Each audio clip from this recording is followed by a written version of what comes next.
It's time for another episode of Bad Deals Only. Happy belated Christmas. Belated Christmas? Can you say that? I think just Happy holidays. no. I think I'm a Christmas guy because I'm like whatever you celebrate. Like if someone wants to wish me Happy Kwanzaa or Hanukkah, like thank you. I assume that's a nice thing. So I'm gonna say Merry Christmas. We've had the holiday. Can you still say Merry Christmas even though Christmas is gone? Yeah, I think so. I think you have to hard pivot to Happy Holidays. So now you're taking in the new year? Yeah, it's a Because holiday. I always felt like Happy Holidays was like, hey, I don't know what denomination you are, so I'm just throwing that in there. Is that the right word? I think I was accurate. I guess we should have just edged towards the guy who went to school for 10 years more than me on that one. But ultimately, I think the Happy Holidays is kind of a catch-all. It is. So now it's like It's a retail corporate move. I would not say Merry Christmas normally post, but I haven't seen you since Christmas. So I think, hey, Merry Christmas. Hopefully New Year's gonna be well. Hopefully you had a good Christmas. I assume you did. You have children, We so did. that just lights up the world different than the no kids Christmas. Did you happen to follow along on Instagram? I posted a very quick story, but maybe it should make it another way to a dad hack. Did not see the story. Christmas dad hack. No, did not see the story. I'm just basically the wrapping paper trash bag guy. So if Dude, right? And what do you do with it? I put in my garage afterwards. That's it? Yeah, we do it. Dude, I fucking burned all of it. Oh, I did see the fire. Did not know what was in the fire. I took two gigantic Rubbermaid barrels. We just Not a bad constantly filled it up, and I went right to the Solo stove outside, and I don't care if it was plastic, Okay. up in smoke. Hopefully See you later. hopefully the Winthrop Fire Department's not listening to this. I'm not sure. It's too late now. Too late now.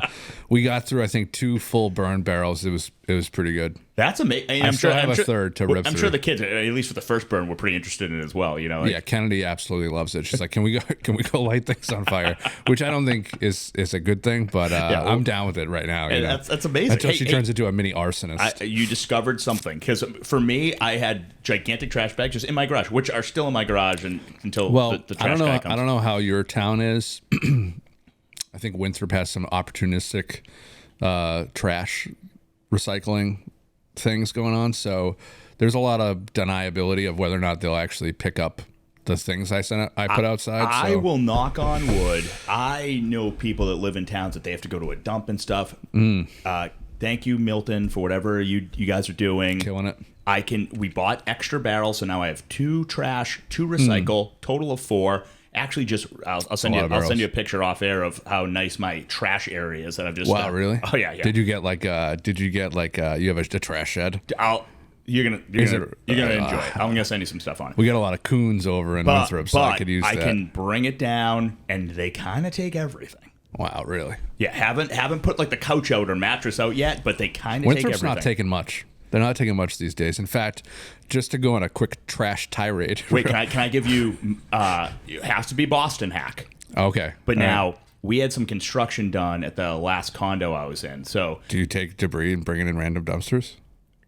well, if you want to go the full story, neighbor and I, very nice guy. Yes, we construction dumpster a block away. Got caught dumping it in there. Now we got Not your dumpster. Not our dumpster. Like a lawyer break. and like a Merrill Lynch financial advisor get caught. We're now bringing it back, and like the guy, a cop comes up and he says, "Boys, like what are you doing here? Like just."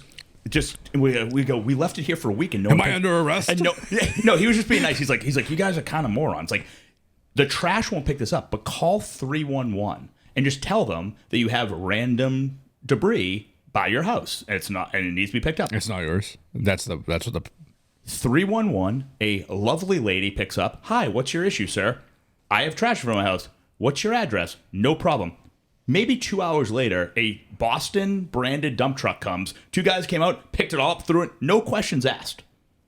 This is very impressive. It was amazing. Like, the city does not function at a high level often. 311, very successful. So Boston office.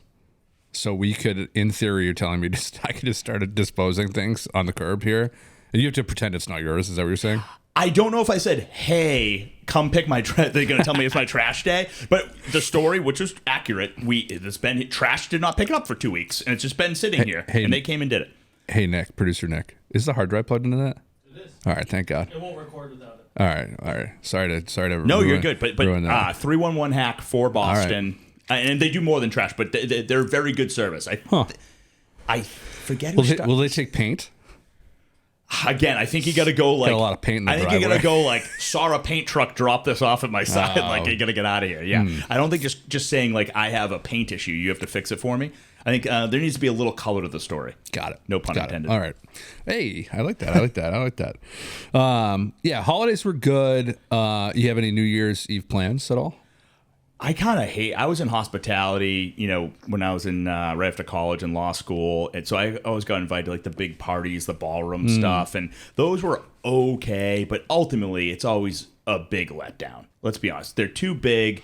You can't get a drink. Ubers are like non-existent. Like the Uber surcharge is like you're paying $4,000 to go 2 miles. God forbid you guys want to go through a tunnel. They're not taking you anywhere. So like I just think I'm past the New Year's Eve big plan. So we've had the kids come over for the fake countdown a couple times. I think it's probably going to be fake countdown, and What time is the fake countdown? we always did it like 8-ish. We do the fake countdown. I think 8-ish, but kids are younger. I mean, I think you can get pretty close. I haven't seen the ball drop in quite some time. You're really this is a real good foreshadow of some of our underrated, overrated that we'll save. We'll save for the latter. Yeah, we're not going to do anything either. We probably will do the fake countdown certain time, to be discussed. Of course, another round of Chinese food is definitely in the rotation. I might have brought this up before, but I'm a little frustrated that my Chinese food place is putting all these restrictions on orders. Oh yeah, that's what they do. So like I don't know if I can work within this box they're trying to build me into on this one day. Like I know how I normally order. I don't think I should have to change my order because the rest of the world wants to patronize you. I should get some sort of pass that allows a person that eats on a normal day should not suffer because of this holiday rush. So what you're saying that you should have a higher up loyalty program with your Chinese food with Mr. Chen's. I should be looked at through a different lens. Geez, what is this called? What is this called? I thought I had a funny joke at the tip of my tongue, and I just can't see. That's how I view it. Like, and I assume it's white privilege. And again, I order in person, so I assume if they saw me, they'd kind of be like, "Got it, this guy regular, we'll take care of him." Bartender definitely knows me; he'd probably be like, "Yeah, they're cool." But you got to put the order in like yesterday. But that's the other thing too. You can't just order on the spot. Like they're going to tell me if I order at 4 p.m. that it won't be ready till like the following day. Yeah, we did the Chinese food for Christmas Eve, and same thing, a little restricted menu. You had to go full orders of stuff. It was pretty, we obviously over ordered and threw out half our food. The one other Mr. Chen, glow up. Everyone's gonna think this whole podcast is only about Chinese food. He does small orders. Never met the man, but he seems like a nice guy. Yep, but I really like the food. Occasionally, my in-laws live in Westwood, close to Bamboo. In Dedham, great establishment, very nice, high-end Chinese, but they only have one size. So now one person wants one thing. You're getting the large order of that at $23. Yeah, it's a tough break. It's you got to be an all-in investment if you want Chinese to go to Bamboo. Food inflation, man. It's tough. Hate to see it. It's tough. Hate to see it. Let's talk about who's actually working this week. Actually working, like on paper working, because I'll tell you right now, it is physically working. It's not that many people. It's not that many people. What do you do with the staff? We're a skeleton kind of the like same. Last week and this week. I will say that we're pretty good. And we're going to be 10 years next year. We've definitely learned from mistakes of like, everyone has the right coverage. Everyone knows like these are important deals. They're closing at this time, not because we wanted them to, and it's ideal because they have to. Right. So you got to step up and get it done. And the other people, the third parties that we rely on, are also on skeleton schedules. So it's like more communication, more on top of it, doing everything even better than you did it before because everything's time sensitive and everyone wants to get out of here. Like no one wants to sit around the 31st and like wait for a wire to hit. No, yeah, truth. The registries were courts on the 31st. Yeah. Oh yeah, I bought my Rhode Island house on December 31st. You were probably just looking for a little tax exemption, maybe. No, I think it just kind of came down. I was like, where in Rhode Island? Newport. Damn. Now we know. That was the day. No, just like the day it worked out, but it was a piece of cake. Newport. Underrated. Yeah, I mean, I love Newport. Nitro Bar? Past it, never have gone in it. But you got to go in. What are we working with here? They have arguably a top 2 cold brew in the country. And they will pour it for you in these glass jugs that you can buy. You're a coffee guy, yeah? Yeah, but like this is... It's like a chocolatey, delicious, add nothing to it, like fantastic iced coffee. And this is just regular, like I brewed these beans and put it like... Buddy, I have no clue. But this isn't a concoction. It's not added things to it. It's just coffee. It is definitely their own concoction. I don't know if they're growing the beans on the... Well, I guess more what I'm saying, like there's a place in Southie called Sidewalk, and they have like a bunch of like custom drinks, but like the custom drink has like cream and syrup and this in it. This place is just a regular, outstanding coffee cafe. Done. Okay, I'm in.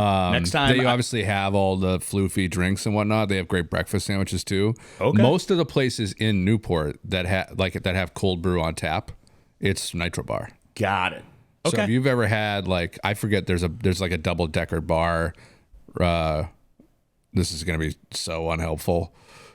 In the middle of everything, this is downtown. We'd be terrible at with charades. Yeah. It's just some of the best iced coffee ever. So dip in, grab a couple jugs of the Nitro cold brew. Well, cold brew in general. I mean, I know the economy's hitting everyone hard, but like, holy hell! I don't get a $7 coffee. Yeah, it's a tough break. That's why we revitalized the espresso machine here in the office, and we're just making our own lattes here real quick. That looks professionally made. Natalie made it. It looks great. She said that my foam was inadequate, and she refoamed me. Okay, I tend to just go iced coffee, but I've become my office is close to Cup of Coffee. Cup of Coffee, yeah. Owned by a Kiwi, and he got me on the flat white. Really? Which is yeah. What is a flat white? So basically, it's just really like more espresso and less milk. But it's really like it's basically a cappuccino or a latte, but with much less milk. Got it.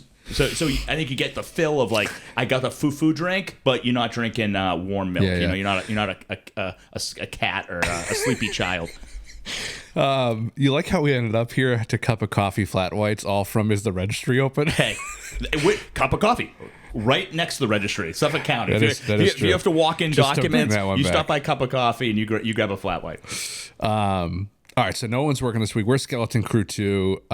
We just know that a lot less happens this time of year, a lot of less deal intake, and so we try and give people the time. The only negative I see is that if deals are coming in or something I just don't like people like circling on their calendar in July. Like I know I'm not doing a damn thing for 10 days. And it's like I don't mind people being off. It's a nature of the beast. But there are still things that need to be done. So it's like I just don't want things to be pushed off because then naturally too, we got, the MLK holiday coming up in 2 weeks.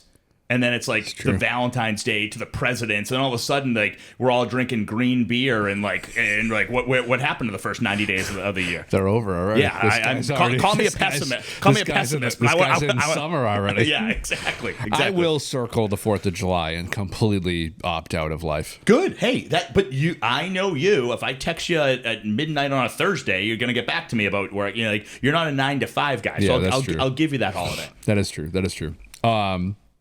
So Skeleton Crew, nobody's working. It's funny. I had just for the sake of nothing getting done deal wise, we accepted an offer on a piece of property. I think like December 14th, 15th ish. Like plenty of time to get this done before Christmas. Seller or buyer? Seller rep. I'm the seller. Okay. Okay. Tough client.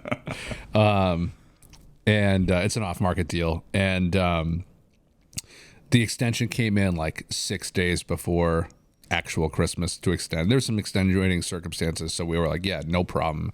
It's all good. Extending until? And I think it was until today. Okay. So I got just catching up a little bit on my email. I fired out, hey, it's just, are we on, like, this is now going on like 20-day PNS. And all that I got back out of office emails until January 5th or 6th. I just don't get how... Why are people still putting those up? So I've stopped you out of office because, again, I can be somewhere else, but like the machine's running. Like I'm not like that's. Are you really ever out of office? But I also think too, like here. the out of office, like does that mean like you're not responding to anything? Are you looking at emails occasionally? I think when you say, "Hey, I'm not doing this for 20 days," I like the ones who are just like bring in random people. Hey, I'm out of office, but reach out to Brenda, and I'm like, who is this person? Like maybe before you left, like you should have CC'd me and said, "Hey, I have 6 deals going on." Like I get if I'm calling or I'm trying to reach out on a brand new something. But if you have a deal that's active, I don't want this out of office. I just unfortunately am of the camp now that there's that feature should be deleted from Gmail and Outlook, because with this device, I mean, that's how long has out of office been a thing? Like it was in the 90s. Yeah, I was going to And say you'd be like, late hey, 80s, I'm yeah. physically not in my office anymore because I'm driving my car back to my house, and I will be unable to communicate with you for the next several hours. This is not meant to be like, oh, I'm just like busy for the next 2 hours. Please contact this person instead. I think it's absolutely ridiculous. I want it to be deleted off the face of the earth. And listen, someone's reading our email. There's other people to get a hold of in the company. I think it actually looks worse when you're like, call this other person. Like you're giving everyone else the vibe that like they're not a priority. I agree.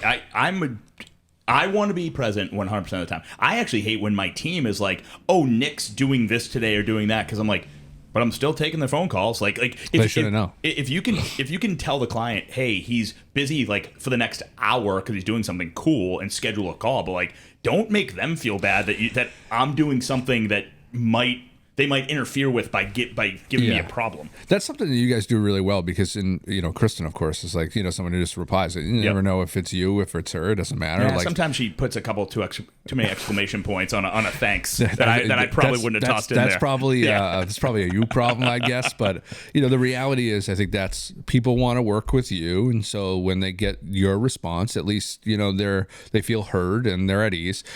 Back to we talked about this a couple weeks ago. I think it's like when the deadline or the goal line is communicated, I think it's fine. So all you have to be is like, hey, super jammed up next couple hours, I'll get you this reply by the end of the day. And I think that goes a super far way with everybody. And if more people just did that instead of out of office, I think we'd be in a better shape. It does get scary now, and I feel it's just it's consumer nature, but people want responses right away, and for sure. Silence is chaotic in their head. Like they just go down rabbit holes where I get the call, the text, the email, and I'm like, I will get right back to you. And the second they hear my voice, they calm down, and you give them that expectation. So the response is necessary, and the out of office is probably not the best response. That's what we've been a lot better. We've been trying to do a lot better job of, like, especially on the weekends. Like, hey, great question. I'm not sure if I'll have a good answer for you until Monday.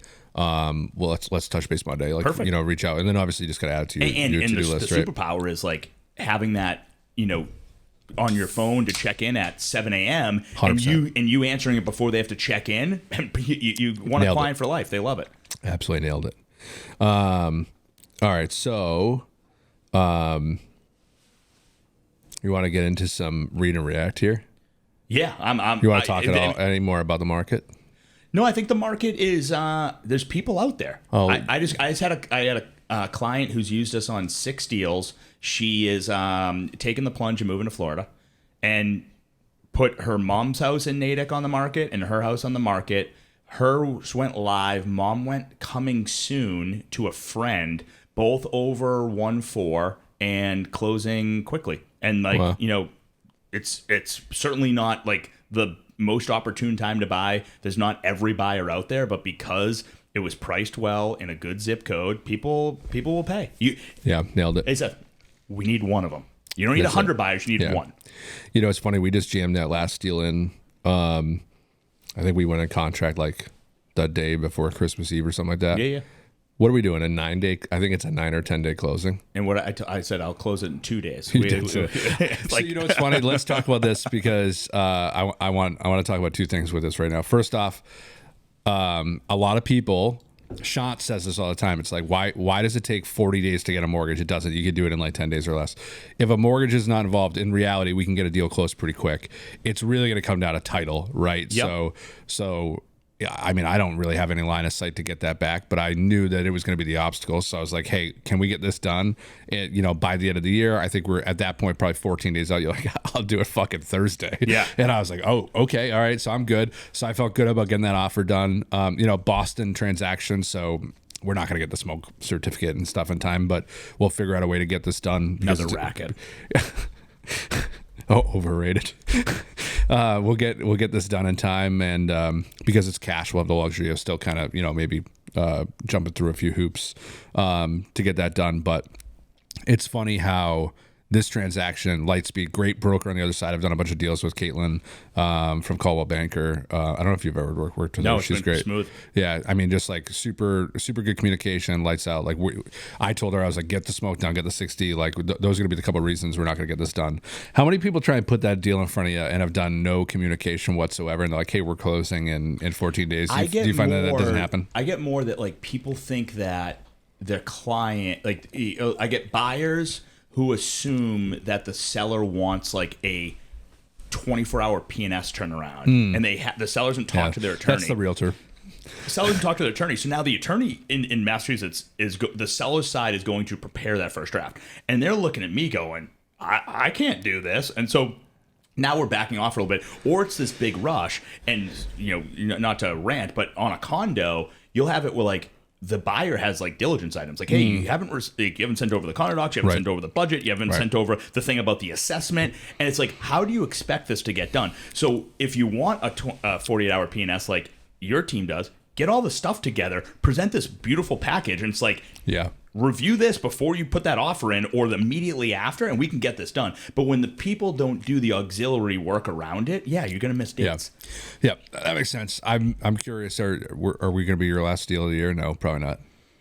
No, you definitely probably have. No, I got a couple commercial ones that are lingering that probably will go on the 31st. Tomorrow I have 5 closings, and there's definitely ones after yours. So, I love it. Let's hop into just real quick on the market. Sorry, it's so hard trying to follow a fucking structure of the show. Just on the market real quick.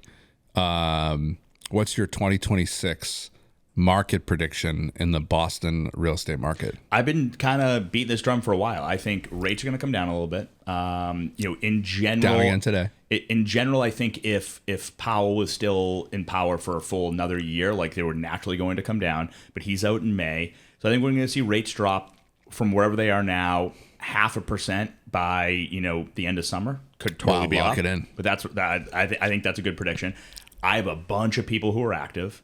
So I think that the low inventory is going to make for a spring equal, if not better, to 25, which was fantastic. Yeah. And I think you got to get, like, if you want to buy a property, do not think that they're getting cheaper. Do not think that there's going to be more of them. Yeah, true. I completely agree with you. Statistically, obviously, transactions way down, right? But we are expecting, and this is more like global, national stuff, not global, but nationally across the U.S. I do think that transactions are going to be significantly up here in 2026.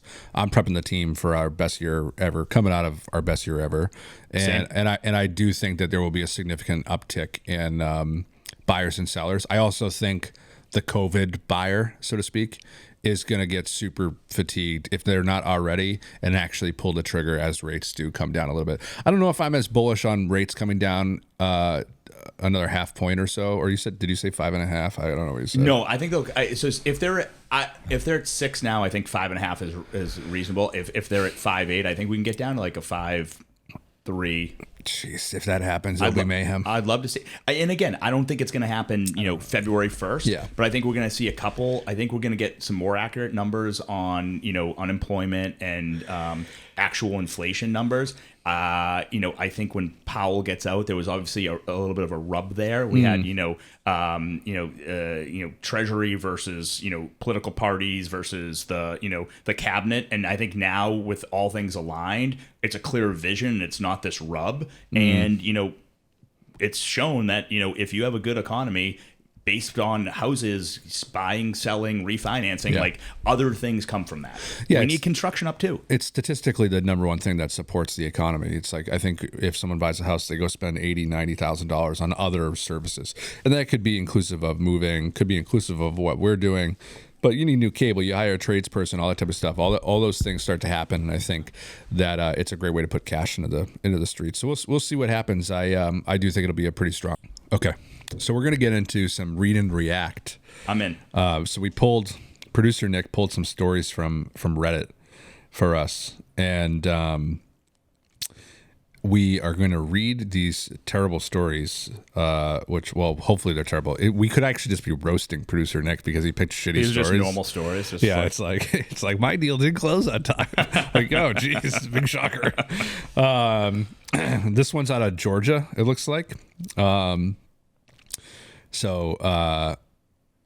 I'm gonna try and paraphrase as much as possible, but I apologize in advance for give me the meat misreading and it. potatoes. So Well, I haven't read them yet. I'll set you I straight. haven't read them yet. So the worst seller was actually a heartbreaking deal, but I felt like I did the right thing despite breaking some laws and contracts. So this is from the perspective of the Interesting. agent. Interesting start here. That's I don't know. It's from JCH J Critty or J Rich Daddy. I'm not sure how to pronounce this. Sure. It does say that they're a realtor in Georgia. Got it. I was in the office one day as an agent on duty. No one does that anymore. And this older gentleman drives. This is key, by the way, to the story. Drives up and is unable to get out of the car. However, he calls and wants to talk to somebody in order to sell his house. I go outside. I have a short conversation with him. Nothing out of the ordinary. He has a lot of health problems and needs to sell his house. I end up going over there, and the house is an absolute mess. Shocker. I tell him that we'll have to have it cleaned, and he tells me that some of his folks from church are going to come by and clean it for him soon. Great. Again, nothing out of the ordinary. I draw up the listing agreement, go over with him, and have my conversation about where he will be moving to after this.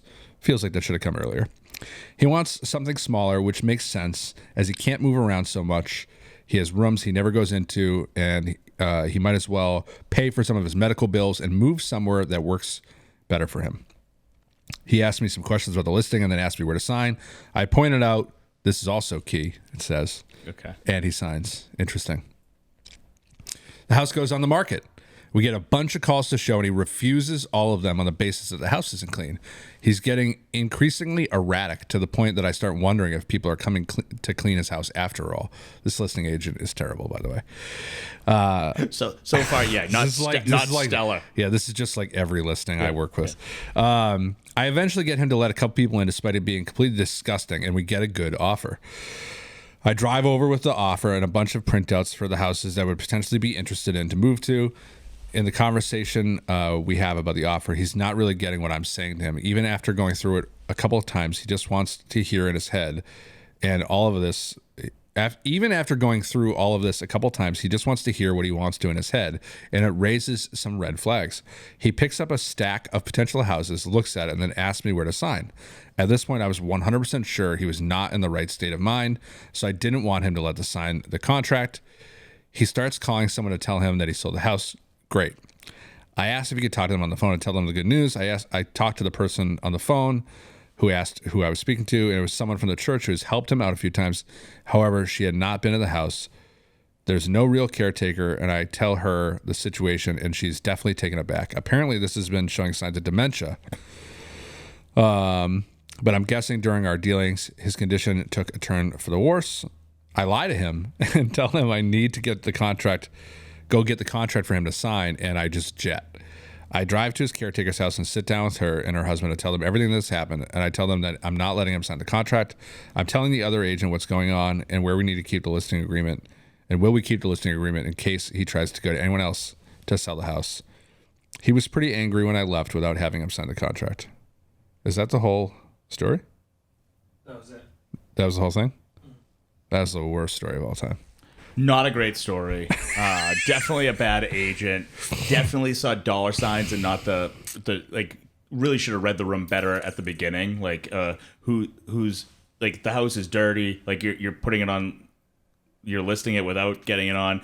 sellers all the time will tell you, hey, I don't want to show it until this is clean. This doesn't work for me. Like, yeah, I just think that's a bad agent. I do think the smartest thing he or she did, if Jake each critty is a man or woman, was recognizing at least before a legal document was executed and the buyer started going down their diligence route and spending more money to not get it executed or to raise the red flag, but probably could have done it a little sooner. That was a tough story. Not good. Nah, Not a good. No, that was just like a normal Tuesday at work. That's just exactly, yes. Nothing out of the ordinary. As someone who doesn't work in the industry, that seems shocking that would happen. Other than someone selling their house that maybe has dementia, I mean, that definitely happens. But I don't think that the rest of that story was. But also now everyone thinks that they're a doctor. Like, I'll people be like, this person has dementia. And I'm like, well, like, oh, they have diagnosed dementia. They're like, no, they just like they forget some things. Memory. And I'm like, no, like we need like I actually can't tell an owner either. They're like, oh, you can't sign this because I think you're this. Like, we need a medical opinion. Because I have people all the time like, oh, my grandmother's in a nursing home. I'm like, oh, okay, and they're like, yeah, and she I think my mom's the power of attorney. I'm like, oh, is she diagnosed? She can't sign contracts? Like, no. I'm like, well, I can't just have your mom sign it if this like living woman here is like capable of signing it. All right, I'm going to try and read another one here. It says, oh boy, do I have a good one. Probably not a good one. Mediocre one. Yeah, I worked with this couple for about it. So these are agents complaining about stories. Got it. Do we have a location on this? Not that it always matters, but. No. I worked with this couple for about a year. I would show them one or two houses at a time, and when they became available, and they would never want to write an offer. But they were pre-approved and just being super picky. They kept finding everything that they were looking at for this. They kept finding everything that they were looking for in this one town for about $400,000. So not in the Northeast. Remodeled pool, huge yard, etc. But they couldn't stand the thought of living in that city.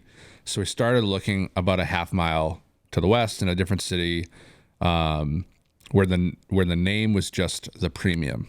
Interesting take. Okay. The location that they could afford was plagued with wind, ran down houses. Hey, Mother Nature can really hinder what a plague wind is. Ran down houses, etc. But because of the name of the city, they felt better buying there for the future value. Okay.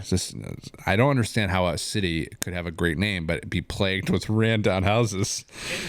And wind. Yeah, wind is such a bitch. So I think it's probably like, it's a good town, but it's the worst part of a good town. Okay. We look at a few houses pushing $500K, and they needed a, quote, shit ton of work. We're talking new roofs, pool resurfacing, and all of that. Plus the houses are from the 60s at the newest. Wow. Tough break out there.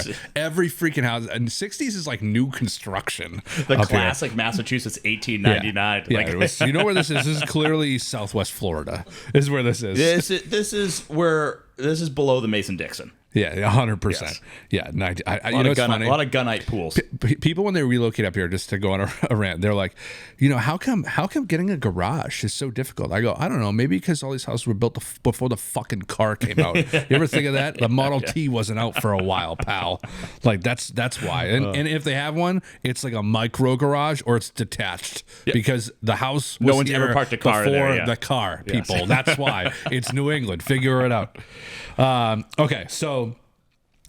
God, these houses were from the 60s at the newest. We come across this house listing, and I think it's about $480K. Feel like you should know the answer to that. And it's just a normal house, not super nice, room for improvement, but not the worst that we've seen. This person's a great salesperson. They finally wanted to write an offer, and I'm stoked. This is from Norman 96, who's probably born in 96 is my hypothesis. So the offer come to find out was $420,000. Okay. So first off, it doesn't matter if a house is sitting on the market. I don't think that's an astonishingly terrible offer to start, just for the record, 480 to 420. Sure. Okay. There's a 4 in front of it. I asked why they wanted to come in so low and found out that they changed their budget to $440,000 and not a dime more. So I submitted an offer. And I beat this agent up about it. He was super cool in the end, and I felt like a champ. I got the offer accepted at $445 with $5,000 closing cost credit. Wow, right on the button. Look at that. Okay, here's where the nightmare started. We had a 21-day close. My client refused to put in the earnest money until the inspection was done, which took about 8 days. And this is different in every, state. Procedurally, yeah. Yeah, sometimes, I don't know if, I guess we don't know where this is, but some states are title and escrow, some are attorney. We have a 2 deposit standard. Yeah, we're 2 contract, 2 deposit. Yeah. Most right to P&S. They're probably doing diligence and not paying that P&S deposit. Correct. The first contract. That'd be my hypothesis here. So they don't put the earnest money deposit until the day the inspection was done, which took 8 days. The inspector that they picked missed a ton of stuff, and we had to have a re-inspection. 15 more days went by. I went with then a request for repairs that was huge. Pool equipment, kitchen cabinets, furnace, AC, and all the plumbing fixtures need to be replaced. I got the seller to agree to all of it. Meanwhile, it's been 45 days in escrow, and we filled out like 2 extension requests at this point. It says ETAs, which I presume is an extension. I would think so. They still aren't happy and are threatening to cancel the whole way. I presume that's the buyer. After finally removing their contingencies, we're about to close. We go to do a full walkthrough of the property, and the pool is empty. I turn on the pool filler valve, and it literally just explodes water into the sky, and the pool fills with dirt. That was obviously broken too, and their inspector missed it. And I had to pay to fix that when I told them we just need to close and there's nothing else the seller is willing to do. They said I was lucky they didn't fire me for not putting any effort into the transaction, and I was lucky I got paid. A couple of days later, we finally closed, and I pretty much haven't talked to them since. My philosophy on every deal is to be fair, and at the end of it, they did get their best deal in town, but I feel like we took advantage of the seller that desperately needed to sell because of some family issues. Ultimately, it was my hardest deal that I've done, and I felt kind of scummy in the end. All right, this is much better now. Call the ambulance. Grow up. Yeah, stop patting yourself on the back. Remember who you work for. It's the buyer, not the seller. Yeah. So maybe grow a set, and who cares? Who cares about it? I guess I have a lot of takes on this one. I guess I'm coming from a privileged place of not having a commission on deals. And I hate taking money out of anyone's pocket, but as each agent should understand they're a business, whether you can get more money or less money or get a deal done.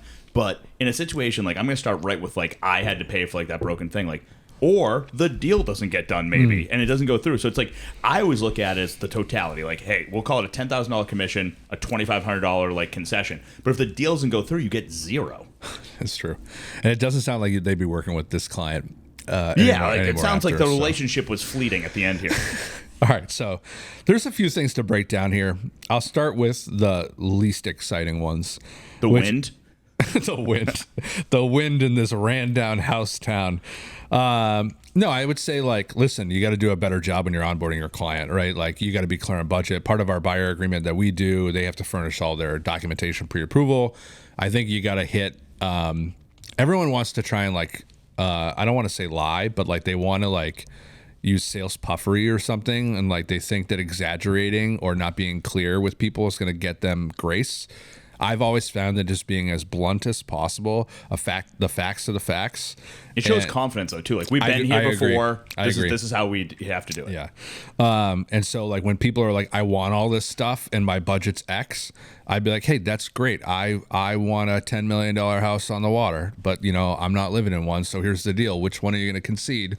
Because you're not going to get X, Y, and Z. I think that's probably where this agent went initially wrong in their onboarding. And they sound, expectations. Yeah, they sound like a newer agent just based off like, this is the worst deal I've done. I mean, this exact example to a degree has happened to me like 4 times. Like no bullshit. Last quarter. So ironically, it was the story I was going to tell last week, but then you told that better one and I didn't want to tell it. So maybe we'll have some pool talk as part of this. But I feel bad for the inspector here. This guy had to. This guy had to be a pool expert, a roof expert, a cabinet expert. So you nailed it. So like this is the thing, and most home inspectors, at least in the state of Massachusetts, they're not inspecting pools. They're inspecting the home.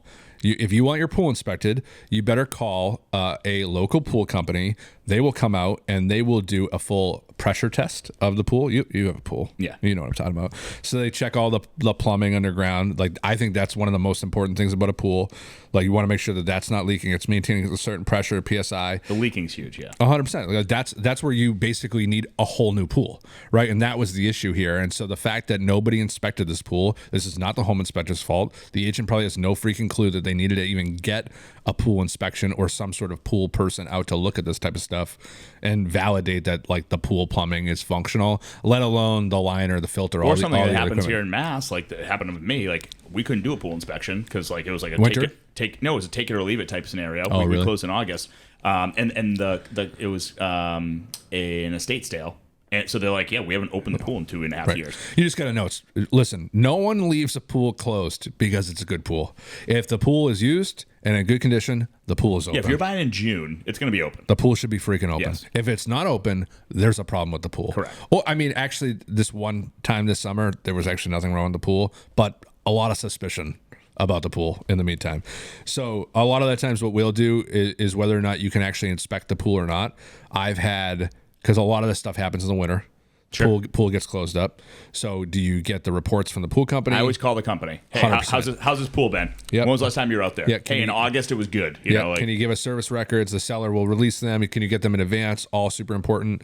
Or in very rare circumstances, because we didn't do this, we're gonna have the pool open prior to closing. Yep. The seller didn't open the pool prior to closing. We put in our original offer, subject to satisfactory pool inspection or the seller opening the pool prior to closing, and so the seller didn't do that. So we ended up putting money in escrow. This is the abridged version of my bad deal. Sure. We put like $7,500 in escrow or something like that, so we could make sure that when we opened the pool, like, things were going to be fine.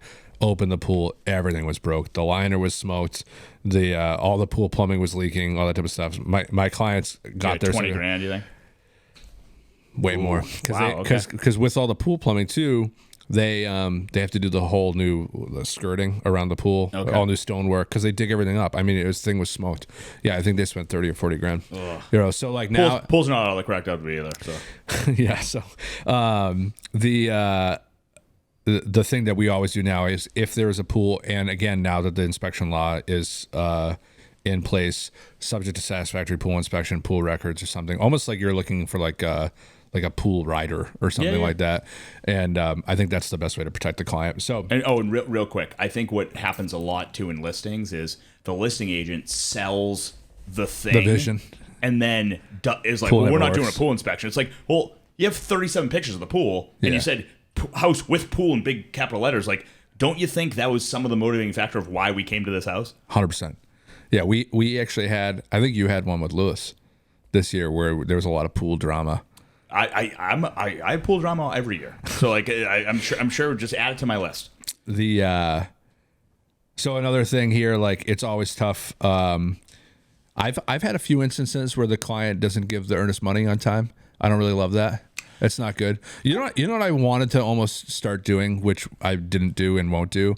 I almost feel like, especially for the liquid buyer, like that has, you onboard somebody, they're putting 20% down or something like that. What would stop us, again, maybe from like taking a deposit as like a retainer, right? Hey, this is towards my fee, but ultimately we're going to use it as earnest money, and like trying to at least get that $1,000 like in escrow so we can write that check for them. Yeah, I think if you take the 1,000, I think that here's the biggest thing I find is, we're not doing it, to be clear, is buyers don't. There's never anyone in the middle. Buyers are either like, Nick, where do I drive this $1,000 right now? Because it says it needs. You need money? It says it needs it right away, and I'm like, oh no, like, we're cool there. Or they're like, what's the big deal? With, yeah, you're super right. They Jerry Seinfeld it. What's the deal with 5%? Like, why are we doing this? So like that's what you have to figure out, is like telling them like where. So the first thing I ask, where are your funds coming from? Yeah, we do the same. From dad, from this. Okay, well, where's the $27,650 you owe on Thursday coming from? Because even if it's coming from an account we can't get to, we just need to communicate that and go, hey, that money's not getting you for 3 days. Because then you have the listing agents who are psychopaths. Psychos, dude. Psychopaths. We're pretty lax on it, to be honest with you. Like we get it. Everyone's busy. Everyone's at work. What I tell everyone, sort of I go, thing. if people are openly communicating, don't be nervous. It's when silence for 3 days happens, we have to start asking questions. Yeah, I've had a couple this year that nag 3 times a day, and I've just been like, "Hey, can someone just drive this? This is ridiculous." I FedExed it the next day. What's the deal now? Are most people using the electronic stuff? Yeah, Or but they're all proprietary. It's turning into like so. There's Deposit Link, that's the one bigger one. I always say. Yeah, that's the biggest one. That, actually. Then there's Earnest. Then there's like Coldwell Banker has their own. I think Compass is coming out with their own. Real has their own. Okay. But we're lucky. It's basically just like I give you a link and you just upload a copy of your check. Like it's almost like mobile deposit. Oh, okay, cool. Okay. So but people don't have checks all the time. So that's the thing. We can obviously do a wire, and that's the downside. Through the same app or platform. I can give them secure wire instructions or something like that. But yeah, that's been a little bit of a slog lately. It's like, oh, I don't have checks, so go. I don't know what to tell you. Go get one. You need to get one from the bank or get a money. I will not say, a money order, people who are buying a house, signing an offer where money is clearly stated, should not be so confused as to the fact that they need to pay the money at that time. That's very true. You want to know who has a problem with it? It's the people with less money. Sure. Understood. That's always how it comes out. I know you do, but meanwhile, our client today is like, "Hey, I just sent you $700,000. Did you get it?" You know what I mean? Like, and very casual about it. Yeah, casual. Just sending a text, and it's 24 hours in advance. Like he's ahead. You know what I mean? Obviously, a little bit different. Yeah, but I think his response when I said "wise receipt" was "boom." So I think that's how casual he was. Shout out Tommy. We're getting it done. So yeah, listen, I think the fact that this agent blames the inspector just shows a lack of awareness. In fact, I almost would put that crisply on the agent, because when you do all these walkthroughs, we like to point this stuff out to build a little bit of like equity in what we're doing. Some value. 100%. Wait, so if it's the seller's fault, the buyer's fault, and the inspector's fault, like why are you even there? Yeah.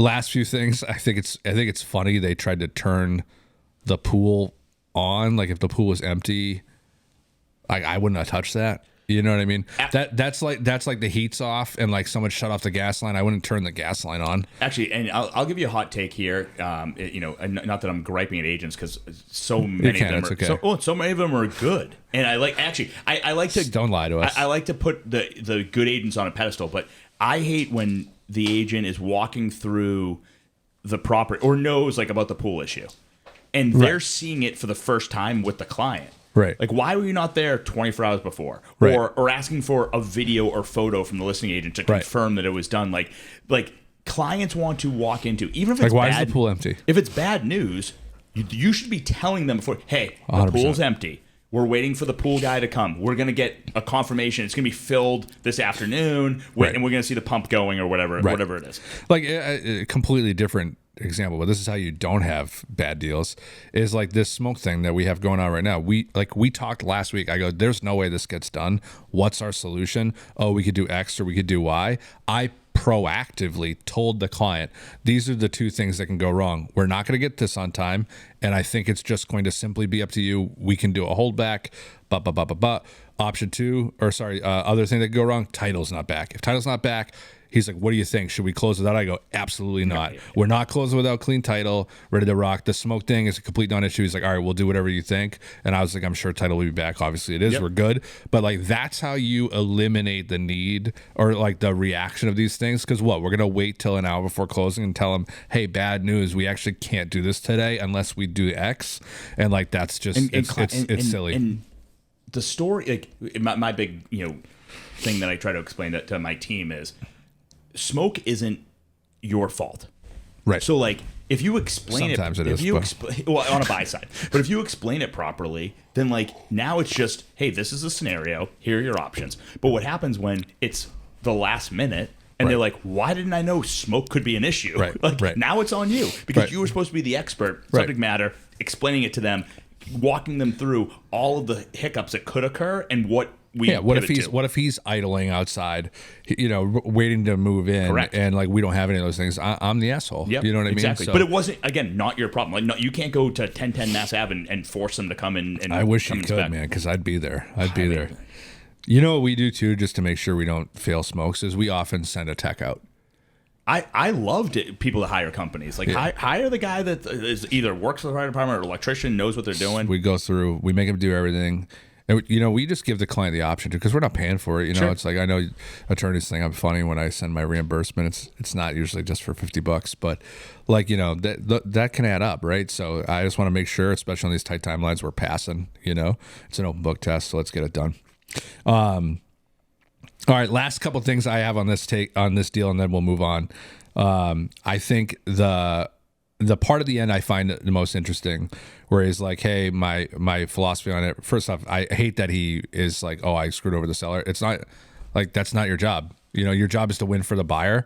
And like, I get that it's one thing to feel human about it, but like, at the end of the day, but nor do you actually know everything about the seller. Like, what if no one was going to buy this house and the seller had to hold on to it for 6 more months? Like, well, it's like in a couple of years ago, I would shit talk like the We Buy Ugly Houses people. At the end of the day, sometimes those people just want quick cash and get out, and they don't want to be embarrassed by all the stuff in the house. Even like the other story, Sure. right? Those are just easy, good trades.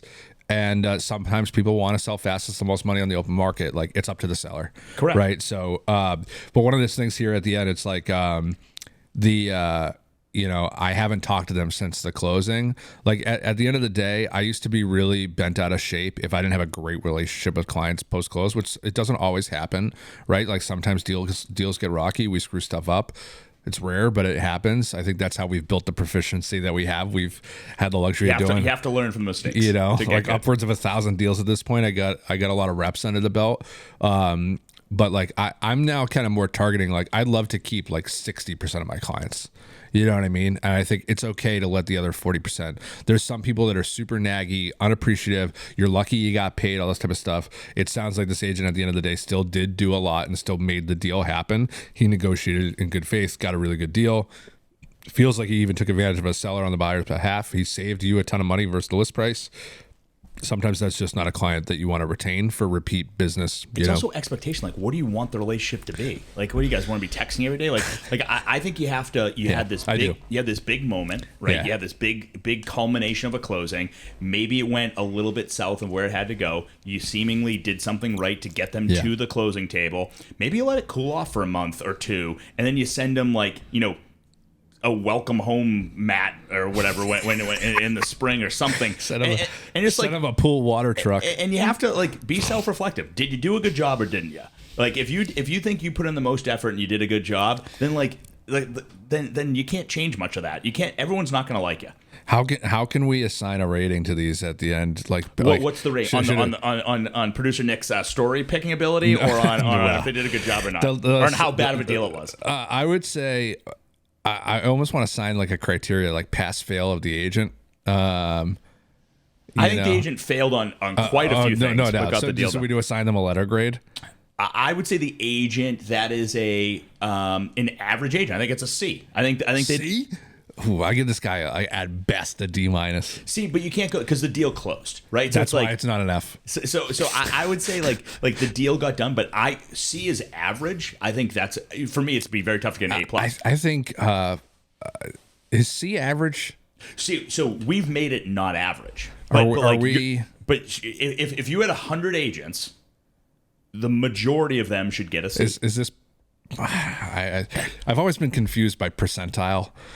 And I think you're referencing percentile to a degree. I mean, like a 75% in school on a test is just a C. I don't think it's average. I think the way producer Nick will look into this afterwards, but I think C is an average grade. Like, I don't think you get because I don't think most people should fail. That's probably a realtor B+, to be honest with you. Unfortunately, I'm giving it a D. You can give that. I'm a C. I'm going to be very tough to get to an A+, but I think that's an average person. I think he or she went to the house, communicated, negotiated, pivoted to the new town, got the second inspector in there, was at the final walkthrough. I mean, let's give them things that doesn't happen all the time. So I'm gonna go with C. I think that they could have done things better. But I think the deal closed. They got done. But if we assigned pass fail, they'd fail. Yeah, I guess if you had to go binary, yes, it's a fail. I agree. Okay. This feels like your C rating might be a little inflated on that. You're grading on the curve. I think we can get a lot worse to get to, because it's D-. Like you're gonna have everyone at F's who's worse than that. That's correct. The deal didn't close. Okay, hey, this is a brand new one, so we're gonna work on this. I'm going C. Put some thought into this. I feel okay with my C. Put some thought into this. Maybe it's a 1 through 10. Where we put the Portnoy scale behind it, and we average our 2 grades. Okay. And I don't know. So like I'd give the agent on this one on a 1 to 10. I'm going 6. I was gonna say like a 3.8. Okay, I'm going 6. But I almost said 4.1. So we'll give him a 5. Okay. Which is failing. Okay. We're gonna workshop this one. I like the grades. All right, we're gonna pivot into underrated, overrated. Done. Are you ready? So, sticking with the themed timeline. Got it. You already ranted about this a little bit. New Year's Eve, in general, underrated or overrated? The most overrated of overrated things. Okay, I have. You already said your piece about this. I'm with you on overrated. Like if you're imagine you drive 4 hours to New York City. Stop. Already, because you get me upset. I have one clarifying POV on just New Year's Eve, because my next one is New York City and New Year's. So I'm so glad you went there. As a kid, New Year's Eve. Exciting, fun, a little party night. Maybe in your high school years, you get like a little champagne or something. You get a little like something. The food's different. Parents Definitely a big party night. Yeah, parents are like it's exciting. It's another party. Yeah. You're still coming down from Christmas. It's another highlight. You're off from school. I think underrated as a kid, super overrated as an adult. 1,000,000%. Okay, cool. So the next one, great segue. New York City on New Year's. Never been personally. I think you might get committed after that. Like I think we should have put the tolls back up. And if you're coming back and you're wearing 2026 glasses as you're driving home on 95, like you should get pulled over. You should have some mental examination before you can come back into society. It's hard. It's insane. If you're sitting out there and you want to see Ryan Seacrest from 100 yards away and see this ball drop, okay, you're out there for at least 8 hours. Not a urinal in sight, not food, not anything. It's actually like if you just laid up, if you said, "Hey, do you want to go to a metropolis, stand next to 1,000 people, potentially raining and or cold, have no food, it's always raining, have no food, ability to go to the bathroom, poor visual and hearing aspects of, would you do that?" No. You're saying no all the time. You want to go to Times Square for New Year's Eve? People are like, sign me up. Like, I don't know where all logic leaves their brain when that happens. Yeah, you've never been. I've never been either. I consider myself a above average intelligence person, and that would bring me down. That would bring me down. Next one. Great take, by the way. Watching the ball drop. This could be obviously on television.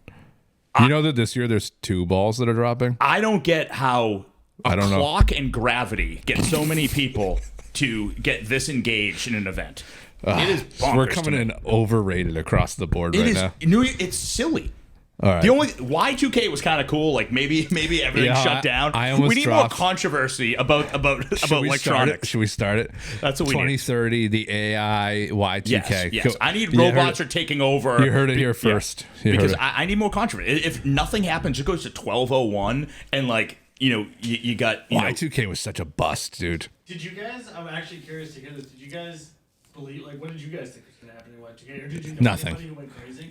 My mom got some extra water, which I scrutinized her wholeheartedly on. Where I'm like, was that water in the closet? And she was like, dude. Yeah. And I go, for what? And she was like, well, it's Y2K thing. And I was like, I go, it's snow outside. I will boil snow. I'll do something else. But we're not the storage family. If we have like MREs in the basement, I'm moving out of this house. You have to think how preposterous Y2K was in a vacuum. Like, we were all worried that 4 digits just changing the number was going to screw up the entire internet. Like, oh man, this computer that's built on eons of digital code. We just go back to before we had it. Like, I don't know why the world was gonna die. Like, they thought like the clock can't handle these digits, dude. Yeah, everyone's nuclear warheads were gonna go. I guess we gotta go off now. I guess we gotta go kill each other. Oh man. The part to me is that it wasn't even the internet at that point. It was literally just computers were gonna shit the bed. That's right. Because the four digits. Computers were being used to play like shitty Doom games. Like, dude, Doom wasn't even out yet. I don't think was it. The only thing I'm saying though is like, hey, a hell of a month we had. Like, it was pretty fun. Like, it was like I wanted to see that ball drop and the clock go and the computer not blow up because you were in Times Square. The whole billboard would have went fried. Edge of my seat waiting on that to happen. So that was the only one I probably was somewhat excited to see what happened. Man, so far, what a very good time. overrated. Let's. You heard it here first. We're gonna get our own. We need controversy. Z2K coming in 2030. Yes. So, all right, I got a couple last ones for you. This one near and dear to the conversation last week. Chinese food on New Year's. Oh, I think it's the best meal to have if you can make it happen. If you can circumvent all of the restrictions that these restaurants try to put on you, it's the best meal to have. We're gonna make it happen, and then you can have it the next day too. I'm not a big takeout guy. I mean, a reheat guy, like take home food, but like Chinese food's that one thing that tastes the same the next day. Can we agree that there just needs to be a better container? Like, I understand that it's probably economically inexpensive for them to operate. Have you ever seen where like you're supposed to like undo the whole thing and it makes like a plate? Never done it. I've never done it, but that's what's telling me that whole box is made for. Bonkers. It's really shocking. And how about the guy who made that thing? He's cleaning up. Holy hell. They're everywhere. One brand rule. They all look exactly the same. Not even a different color, dude. Yeah. You don't even see pink in October. Nothing. It's the same exact. Unbelievable. Oh man, what a take! You know what? Let's get out of this business, dude. We can come out with a competitor, the new Chinese food. Yeah, we'll make them black, but the logo will be like still red. Yeah, I'm in. We'll do a different color. I mean, just the stock of it all. It sounds like high overhead. We'll probably fail. Killing it. His distribution game's got to be tight, dude. Yes. Country, worldwide. Unbelievable. I don't like trying to put the plastic lid. Unless it's the black ones that very clearly are like wannabe Tupperware. Yes. If this is one of those other ones, flimsy plastic, metal crimp lids, that shit is. I don't even know how the place puts it together. You're. I think basically they have child labor in there. They have people with very small dexterity fingers who are just crimping they like drills. This. Yeah, as they get ready, crimping them because adults can't do it. It's impossible. It's so hard. Okay. New Year's resolutions, underrated, overrated? Again, overrated because no one does them. Like the whole point of New Year's resolutions is like, ha ha ha, I'm not going to do the one thing that I have a resolution for. That try and just get to the gym that day is infuriating. I think like also, like even starting the gym or diet on a Monday, like you kind of got to like start it before, start it November. After Thanksgiving, start another time. And I do think that. I think we're both into like setting goals and procedures. So I think like starting something new is awesome, but I think the idea of a resolution and how they've kind of transpired over the years of like everyone fails is like that's the overrated part. Yeah, it was funny. I was waiting to do a few goals things. Underrated, resolutions overrated. Dude, you're like in my brain today. I had a bunch of things that I wanted to do in the new year, and I just realized, November. I don't know if I watched the post or something. It's just like, just do it now. Do it now. You're going to be significantly ahead of where you are in 2026. So the stuff that we wanted to do in the new year, we're already doing. Love it. All right. Last but not least, you kind of just hit it. Business planning in general for 2026. Do it weekly, daily, every minute. Plan. Implement. Get ahead of it because. Someone else is doing it. No doubt. I've always found it to be super, super helpful to actually plan. Not like the deep, huge business plan that I think some of us used to do, but just maybe a little bit easier, a little bit simpler, and just keeps your business super focused. I think the goals are super important. You nailed that because you also have to implement it with people that maybe don't have the drive or like what Yeah. not drive, but like Simplicity works. The vision that you have. Yeah. Like it needs to make sense to everyone in their particular role. Yeah, I think you have to have the simplicity. That's going to definitely get you some execution. Yep. Quick rant to close this out. My wife and I are actually doing like some family business planning. Like that. This Your kids are getting a little older. So this coming weekend. So we're going to go away for 24 hours, head up to like Cliff House, Maine. Wait, like just that. the two of you? Yeah. Okay. So sit her overnight, and So you're not asking the kids if they want this or that? We have a high level. We have a deep agenda that we put together that we're going to cover. I'll just hit you with a couple things. I only want to hear the controversial ones. I want to hear the ones where she's like, not happening, dude. I don't know. I don't know if we'll get there. It's not very controversial. Okay, good. Marriage check-in, parenting and children check-in, family/home life, health and wellness, time and capacity, financial review and planning, legal and legacy planning, right? So a little of the estate review type of stuff, careers and professional growth, business review. I think someone who probably doesn't have a lot of insight to like the books of the business, Sure, like kind of bring her along on that journey, community and friendships, any personal stuff, and then like what's 2026 looking like for us, any goals that we want to do as a family. Like that? Okay, like one of the great. ones I was sharing with a buddy of mine yesterday. Like I'd love to plan and book and calendar like a 2 to 3 week like Europe trip. Never been to Europe outside of like never been to Italy, anything like that. I'd love to like just a goal for this year is like, could we get that In on the 26? calendar? No, I don't want to go. Got it. I just want to like, could we put the itinerary together? Could we put the budget together? Could we book it for 2027 or maybe it's 2028? I don't know. It's just one of the things Those I want to always do. get me nervous and scared because like it's like you have to do it. Then I'm like, well, do I want to bring my children? Yes. Yeah. And do We're I gonna want do them it. like at what age would I have appreciated Europe? It probably is like 8th, 9th, 10th grade. You know, Yeah. like where like I don't think a 7-year-old is like, wow, that is some good architecture. I gotta be honest. I want them to come. I don't know if I'm going for them. I think I'm going for me and my wife and our memory of doing that with them.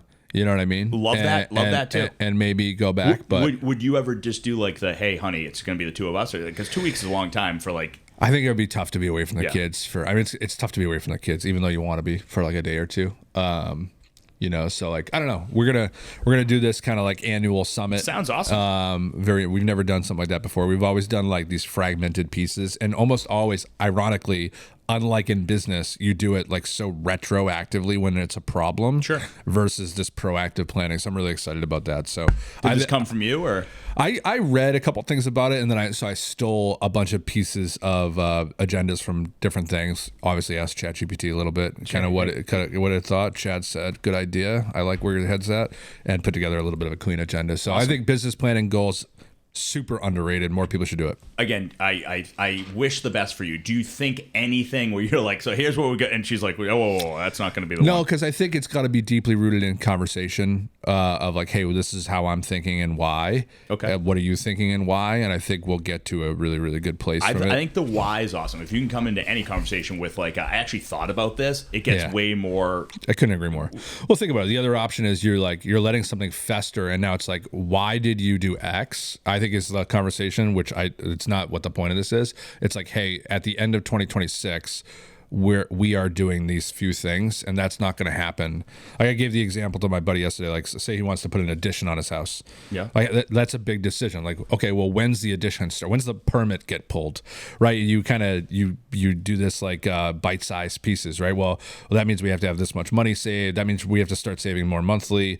We have to get the plans built. What are the milestones for this? Living in the house is going to be different. Yeah, like you're not just going to make that decision like eating Chinese food on New Year's. You're Sure. like that's a big thing that you have to discuss, and it's a lot more likely that it's going to get executed if you plan for it. Sure. Right. So I think it's just some of that. I think guys like us who run businesses, like we put a lot of our effort and focus into the business, and then we're kind of just like winging it at home. At least that's me. And I think if we can do some of this at home and a little bit of structure, sounds super corny, but I'm really excited for it. No, So, I think that's an awesome plan. so Well done. cool, man. Another wrap of the Bad Deals Only pod. If you liked this podcast, give us a like, subscribe, share, and we'll catch you on the flip.